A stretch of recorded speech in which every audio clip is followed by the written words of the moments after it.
Wait, isn't that Atea's talisman? Good eye. This is where I store all the various mementos I've collected. Whoa. I've never seen this place before. There's so many things in here. It looks like there are items from every tribe. Collecting them must have taken a lot of effort. I suppose you could think of it as a hobby of sorts. In Natlan, everyone grows up listening to the stories of heroes. And physical items do a far better job of preserving those stories than our own memory. Now, I still have some preparations to make for the ceremony, so feel free to take a look around in the meantime. If you're curious about an item, I'm more than willing to tell you about its origins. Alright, we'll have a look.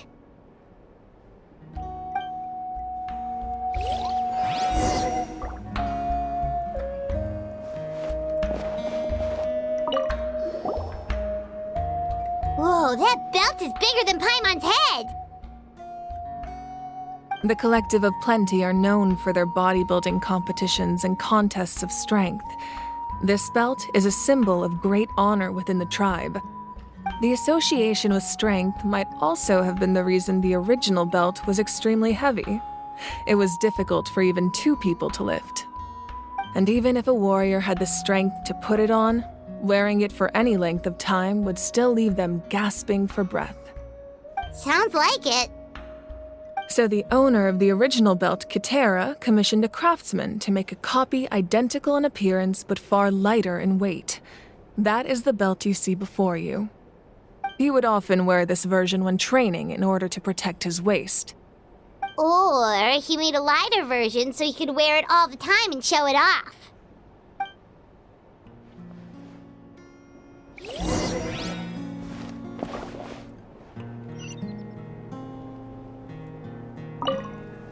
Make sure to handle everything with care. This cup, for example, it's heavier than it looks.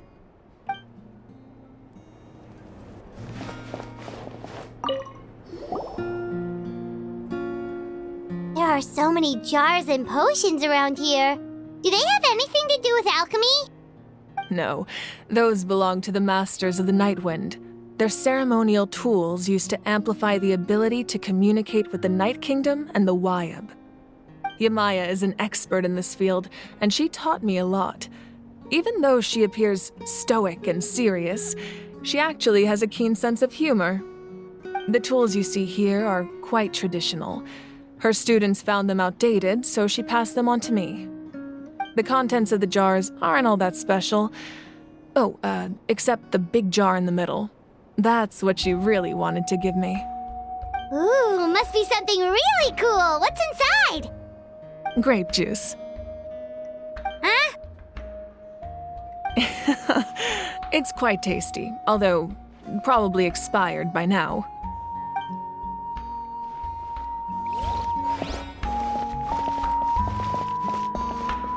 This flower looks like it's thriving. You must be good at taking care of plants, Archon. This fishing basket looks familiar.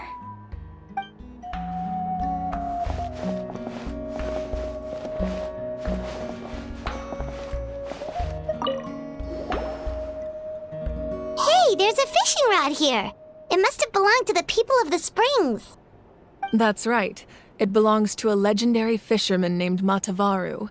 I have his entire set of fishing equipment, actually. He and I met in a tavern. He told me about a particular kind of giant fish and his meticulous plan to catch it. In his eyes, I saw a hunger and a strong fighting spirit. To him, the sea was the battlefield upon which he staked his honor. So, did he do it? The next time I saw him, he was covered in scars. It turned out the fish he sought had been corroded by the abyss. He managed to kill the fish, but sustained a serious injury in the process, which meant he could never go deep-sea fishing again. Can a fisherman claim victory if he fails to bring back his catch? That's what he asked me in the end. Well, Paimon thinks he won. That was my answer as well. The experience was far more valuable than the prize itself. In the end, he didn't want his tools to go to waste, so he gave them to me. Wait, that means you also know how to fish. Maybe we can go head-to-head sometime.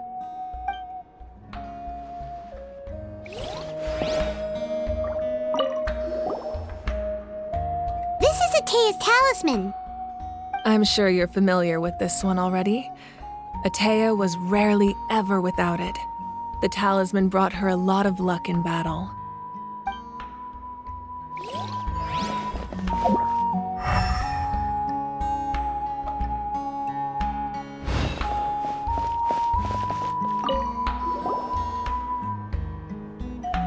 Whoa, this weapon is huge!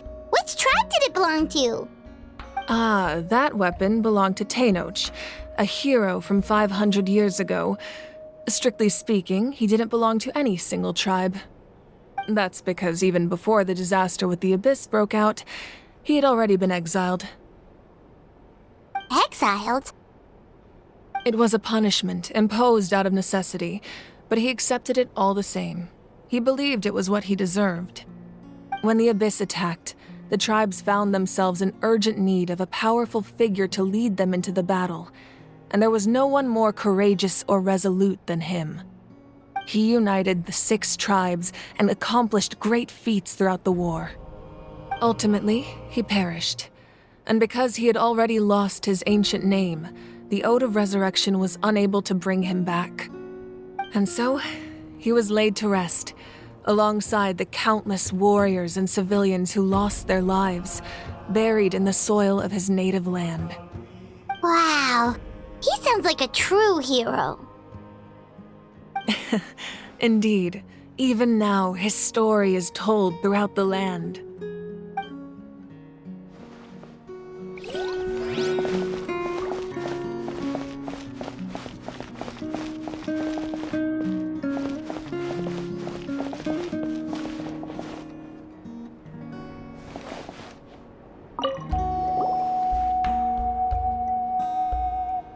The powder still needs some time to settle, so let's wait a little longer.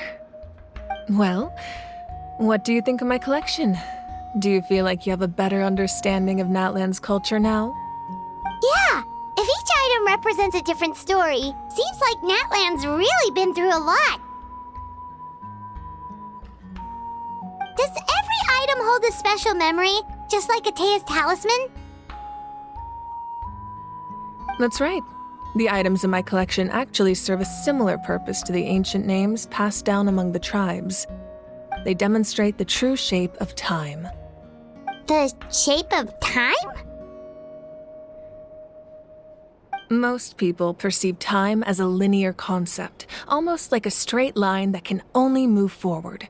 We cannot change the past or predict the future. But there's also a different theory, one that I believe to be closer to the truth. Namely, that the past, present, and future all exist at once. At once? Paimon's not sure she understands. Let's say your journey ended right now. Thinking back on your experience in each nation, which one would you say was the most important? Exactly. Even at the end of your journey, the things you experienced along the way don't cease to exist. They become part of who you are. Take out a portion of that journey, and you would likely make very different decisions, and eventually arrive at a very different destination. The future is the same way. It exists even though it has yet to come to pass. We just lack the means to perceive it. Of course, there are those with the power to foresee the future. They simply call it by a different name. Fate. You're quite familiar with that concept, I would imagine. That does kinda make sense. The future hasn't happened, but already exists.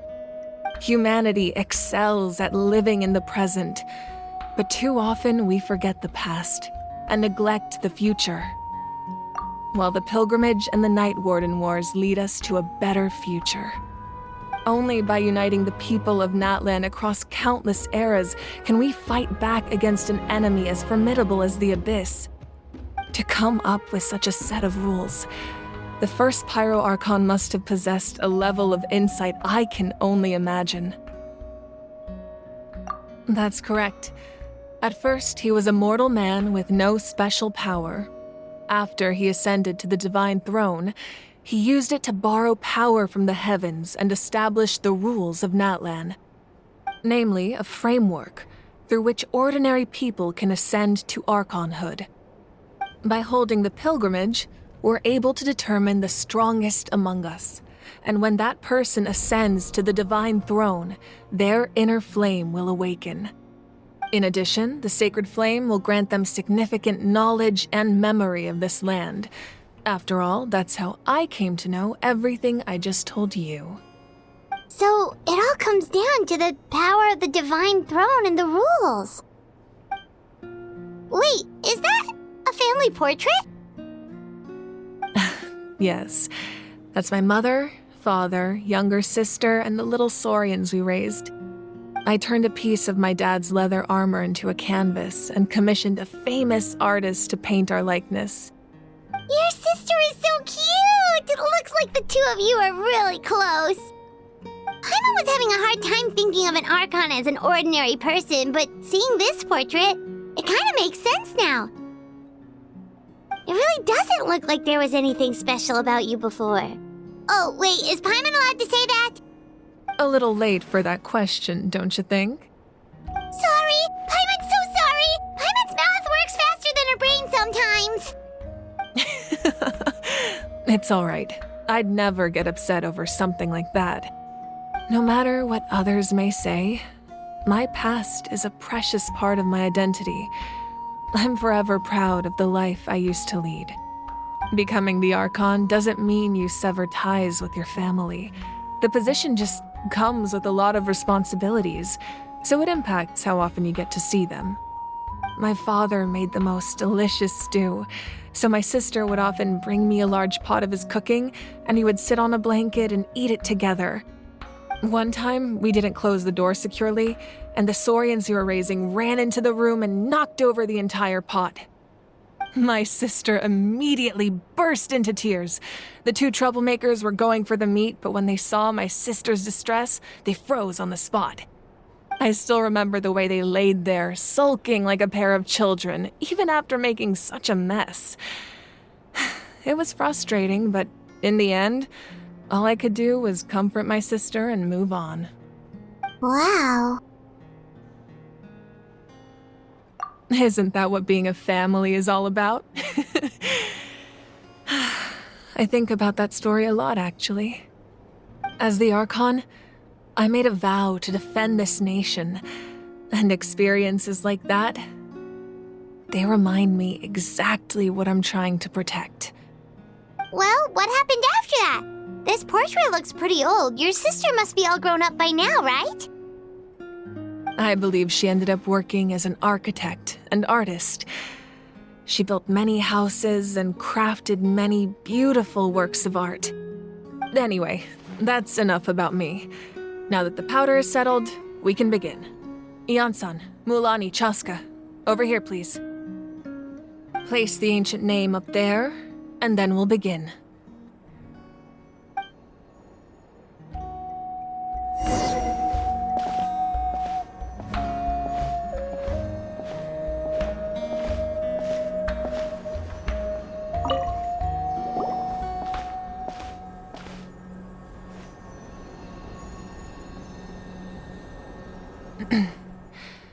Surely as the echoes of life resound through heaven and earth, so too shall our stories remain eternal.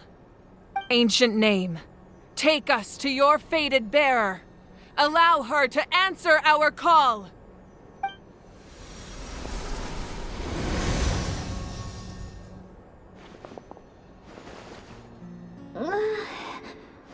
Am I hallucinating again?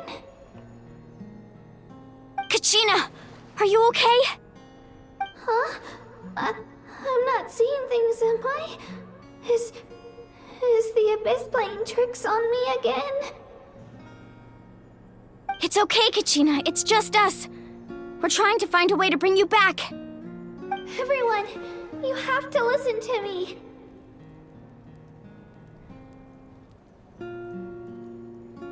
I've been investigating the Night Kingdom this entire time, and I figured out what's wrong. The Wyab is being affected by the Abyss. I was waiting for the Wyab to send me back, but then this really strong monster came in and it almost killed me.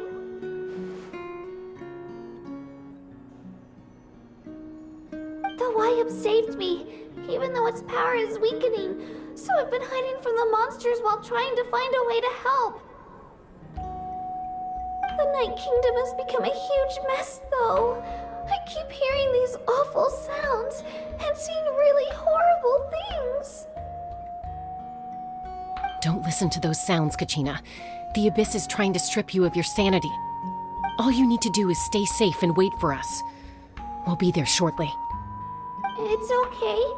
I feel so much better now that I've had the chance to talk to you guys. You don't need to worry about me. I've never been strong or special at all, really. So I don't blame anyone for forgetting about me or leaving me behind. Just knowing you care is more than enough. I'll find a way back. You don't have to put yourselves in danger to come rescue me. You're always like this, Kachina. Now's not the time to act tough. We're coming for you, and that's final. I don't know what lies the Abyss has been feeding you, but I'll tell you something right now. Nobody here sees you as a burden. You're a victor of the Night Warden Wars, a hero of Natlan. All you need to do is wait for us to rescue you, and you'll get all the applause and recognition you deserve.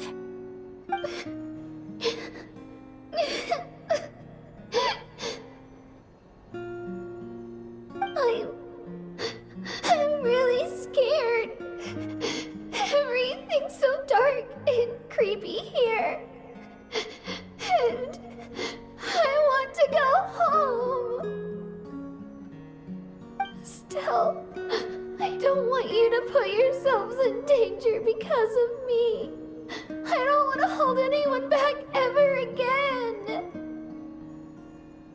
All you need to do is place your trust in us, just like you always have. No one fights alone. We're not leaving you behind. Not ever. Yeah, we're so close. We can't call it quits now. Thank you. Be careful. Looks like we've lost contact. Now comes the most dangerous part. You have to traverse the Night Kingdom in your physical form. This entrance to the Night Kingdom was left behind after an abyssal invasion. Even a brief amount of time inside could expose you to corrosion. I know. I'm prepared for that possibility. All right, then I wish you all the best. I'll tell Koichi to be ready just in case. She's very experienced in dealing with abyssal corruption. That face you just made. Don't tell me you two got into another argument. No, I just feel bad for creating more work for her. I'll go with them too, Archon. The more people, the stronger the party. Thank you so much for your help, everyone. It really means a lot that you're willing to brave these dangers with me. And there's no time to lose, so let's get going. Now that I've lost my power, I won't be able to provide much practical support. But I can still keep an eye on the situation from here. Eon-san, I know it's unlikely, but if you encounter a situation you can't handle... That won't happen. I hope not.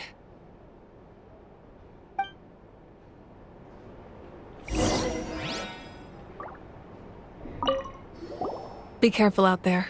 I'll observe the situation from here.